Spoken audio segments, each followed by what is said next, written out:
Hello everyone, कैसे हैं आप। Welcome to our YouTube channel Iram psychology classes. तो आज का हमारा जो टॉपिक है वो है प्रिंसिपल्स ऑफ काउंसलिंग और ethical issues in counselling process. कि जब एक काउंसलर के ज़रिए काउंसलिंग स्टार्ट की जाती है तो काउंसलिंग प्रोसेस के दौरान उसे किन किन सिद्धांतों को फॉलो करना पड़ता है या किन किन नैतिक मुद्दों को ध्यान में रखते हुए काउंसलिंग करनी चाहिए। तो यहाँ पे हम इन्हीं पॉइंट्स पर या इन्हीं प्रिंसिपल्स पर रोशनी डालने की एक कोशिश करेंगे, या यूँ कहेंगे कि आपके साथ डिस्कस करने की कोशिश करेंगे। तो सबसे पहले जो मोस्ट इम्पॉर्टेंट प्रिंसिपल आता है वो है कि प्रिंसिपल ऑफ एक्सेप्टेंस। आप यूँ कह सकते हैं इसको कि स्वीकरण का सिद्धांत। यानी एक काउंसलर के पास जो भी क्लाइंट काउंसलिंग के लिए आ रहा है, एक काउंसलर की रिस्पॉन्सिबिलिटी है कि वो अपने क्लाइंट को एज इट इज़ जिस फॉर्म में वो है, जिस रूप में वो है, उसे उसी रूप में एक्सेप्ट करे, उसे रिस्पेक्ट दे, यानी उसे एक अनकंडीशनल पॉजिटिव रिकॉर्ड दे, यानी एक शर्तहीन सकारात्मक सम्मान दे। यानी उसे physically, psychologically, socially, economically and culturally her condition के एतबार से उसे एक्सेप्टेंस दे, उसे स्वीकार करे। यानी बिना किसी भेदभाव के, बिना किसी डिफ्रेंशिएशन के उसे पूरी तरह से रिस्पेक्ट देना, या ना कि उसकी एजुकेशन के एतबार से, उसकी फ़िज़िकल स्ट्रक्चर के एतबार से, या उसको साइकोलॉजिकल यानी उसके थॉट्स या परसेप्शन के एतबार से, उसके सोशल इकोनॉमिक स्टेटस के एतबार से उसे रिस्पेक्ट देना है, बल्कि हर तमाम आस्पेक्ट से ऊपर उठ करके, परे हो करके उसे रिस्पेक्ट देना है, बिना किसी शर्त के उसे सम्मान देना है, ताकि जो क्लाइंट है वो अपने काउंसलर पर एक ट्रस्ट कर सके, एक ट्रस्ट स्थापित कर सके और खुलकर अपने थॉट्स, अपनी फीलिंग्स, अपने इमोशंस को एक्सप्रेस कर सके। ओके। नेक्स्ट जो प्रिंसिपल्स है वो है कि प्रिंसिपल ऑफ कम्युनिकेशन यानी संप्रेषण का सिद्धांत। आपको मालूम होना चाहिए कि काउंसलिंग प्रोसेस के दौरान जो मोस्ट इम्पॉर्टेंट प्रिंसिपल होता है वो है कम्युनिकेशन, संप्रेषण। एक काउंसलर को कम्युनिकेशन में पूरी तरह से माहिर होना चाहिए, यानी उसकी कम्युनिकेशन स्किल अच्छी होनी चाहिए। सिर्फ वर्बल कम्युनिकेशन स्किल ही नहीं बल्कि नॉन वर्बल कम्युनिकेशन स्किल दोनों, यानी वाचिक और अवाचिक संप्रेषण में उसे महारत हासिल होनी चाहिए।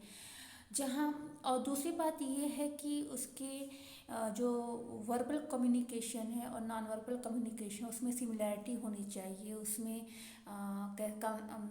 समानता होनी चाहिए, उसमें किसी भी तरह का अंतर नहीं होना चाहिए। कह सकते हैं कि कॉन्ग्रुएंसी होनी चाहिए। जो कुछ भी वो कह रहा है, जो उसका कथन है, उसके अकॉर्डिंग ही उसके एक्सप्रेशंस होने चाहिए, उसके कर्म होने चाहिए। ठीक है, यानी उसे पूरी तरह से स्किलफुल कम्युनिकेशन का माहिर होना चाहिए। नेक्स्ट जो प्रिंसिपल आता है वो principle of empathy. Principle of empathy means होता है कि प्रानुभूति का सिद्धांत। आपको ये चीज़ बहुत अच्छे तरीके से मालूम होनी चाहिए कि एक काउंसलिंग प्रोसेस के दौरान एक काउंसलर को अपने क्लाइंट की प्रॉब्लम को अपनी प्रॉब्लम समझते हुए उसको रिजॉल्व करने की कोशिश करनी चाहिए, यानी उसको रिजॉल्व करने में अपने क्लाइंट की मदद करनी चाहिए। क्लाइंट की प्रॉब्लम को उसके थॉट्स, उसके परसेप्शन के अकॉर्डिंग ही एक काउंसलर देखने की कोशिश करे, ना कि उसको अपने तरीके से डिफाइन करने की कोशिश करे। नेक्स्ट आता है principle of non judgemental attitude. Non judgemental मतलब अमूल्यांकन परक अभिवृत्ति का सिद्धांत। आपको एक बात याद रखना चाहिए कि यहाँ पे हर कोई, जैसे नॉर्मल लाइफ में भी आप देखते हैं हर इंसान एक दूसरे के बारे में एक जजमेंट दे देता है, एक मूल्यांकन दे देता है, जबकि किसी को ये राइट नहीं है कि वो किसी भी पर्सन के बारे में कोई मूल्यांकन करे या कोई जजमेंट दे। हमारा जो एटीट्यूड होना चाहिए वो नॉन जजमेंटल होना चाहिए।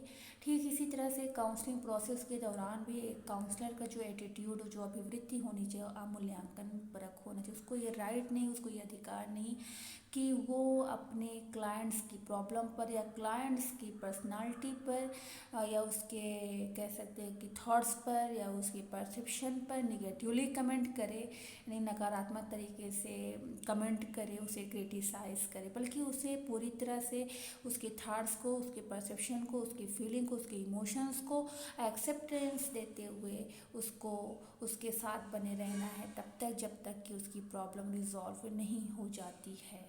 तो यानी उसके एटीट्यूड कैसा होना चाहिए, नॉन जजमेंटल होना चाहिए। नेक्स्ट जो आता है principle of confidentiality. Confidentiality means होता है गोपनीयता, नहीं इसको हम कहते हैं गोपनीयता का सिद्धांत।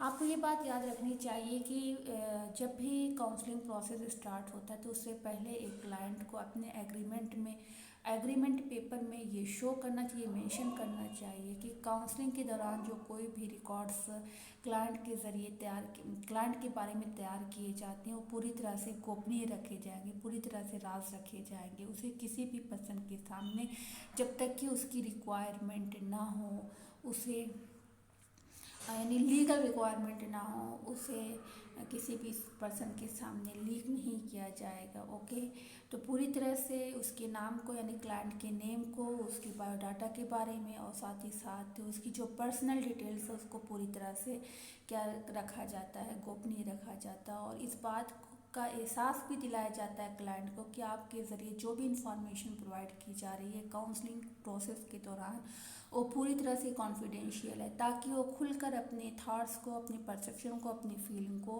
काउंसलर के सामने एक्सप्रेस कर सके, उसे अभिव्यक्ति कर सके। तो जो मोस्ट इम्पॉर्टेंट जो प्रिंसिपल है वो कॉन्फिडेंशियलिटी है, यानी गोपनीयता का सिद्धांत। नेक्स्ट जो आता है प्रिंसिपल ऑफ इंडिविजुअलिटी, यानी व्यक्तित्व का सिद्धांत। जैसा कि आप जानते ही हैं कि प्रत्येक जो इंसान होता है, हर एक इंसान अपने आप में अलग होता है, भिन्न होता है। आप कभी भी दो इंसानों को, दो व्यक्ति को एक साथ या एक जैसा नहीं देख सकते। तो ठीक इसी तरह से काउंसलिंग प्रोसेस के दौरान भी क्लाइंट के बारे में एक काउंसलर की थॉट होनी चाहिए कि जितने भी क्लाइंट्स उसके पास आ रहे हैं सब अपने आप में अलग हैं, सब अपने आप में भिन्न हैं। यानी उसे हर एक क्लाइंट को की यूनिकनेस को ध्यान में रखकर, उसकी व्यक्तित्व को ध्यान में, उसकी अभूतपूर्वता को ध्यान में रखकर हर एक क्लाइंट के साथ अलग अलग तरीके से उसकी पर्सनालिटी कैरेक्टरिस्टिक्स के अकॉर्डिंग ही ट्रीट करना है, उसको अलग अलग तरीके से ही बिहेव करना है, ना कि सबको एक ही तरीके से डील करना है। नेक्स्ट आता है principle of non emotional involvement.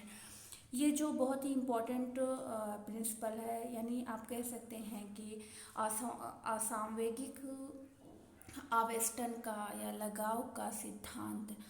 Counselling process के दौरान क्लाइंट और काउंसलर दोनों को ही इस बात पे एग्री होना है कि इन दोनों के बीच में जो रिलेशनशिप है वो कॉन्ट्रैक्चुअल रिलेशनशिप हो, एक प्रोफेशनल रिलेशनशिप है। दोनों का एक दूसरे के साथ किसी भी तरह का सामवेगिक जुड़ाव नहीं होना चाहिए, बल्कि उन दोनों के बीच का जो रिलेशनशिप होना चाहिए बिल्कुल प्रोफेशनल होना चाहिए, ना कि उसमें संवेगों का अमल दखल होना चाहिए। आप यूँ कह सकते हैं कि काउंसलिंग प्रोसेस के बाद का रिलेशनशिप के दौरान का जो रिलेशनशिप होता है, एक काउंसलर को पूरी कोशिश करनी चाहिए, उसकी पूरी कोशिश होनी चाहिए कि वो पूरी तरह से नॉन इमोशनल बना सके।